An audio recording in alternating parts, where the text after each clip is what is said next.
ពេលវេលាកូនឡងច្រើនឆ្នាំពីម៉ែផ្ដាំឲ្យកូនតស៊ូមានម្ដាយថ្លៃបងស្រីស៊ូបដូរហាលភ្លៀងគោ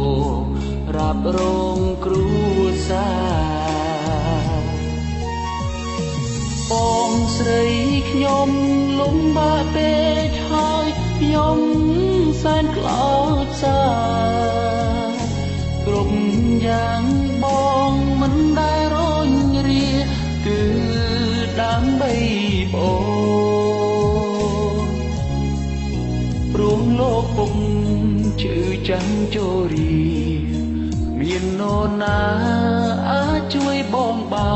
នអូបងប្រឹងញញឹមក្រុមយ៉ាងមិនឲ្យប្អូនឃើញទឹកភ្នែកឡើយ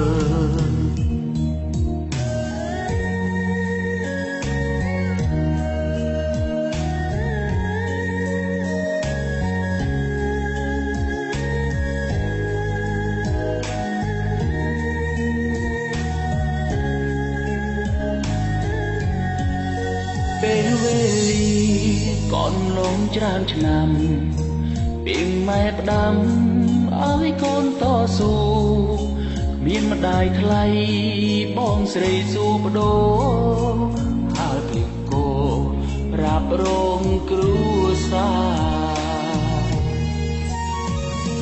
បងស្រីខ្ញុំលំបាកពេកហើយខ្ញុំសែនខ្លោចសារគ្រប់យ៉ាងបងមិនដែលរញរាគឺដើម្បីបងព្រោះលោកពុំជឿចាំចូលរីមាននរណាអាចជួយបងបានក៏បងប្រឹងញញឹមក្រុមយ៉ាងមិនឲ្យប្អូនឃើញទឹក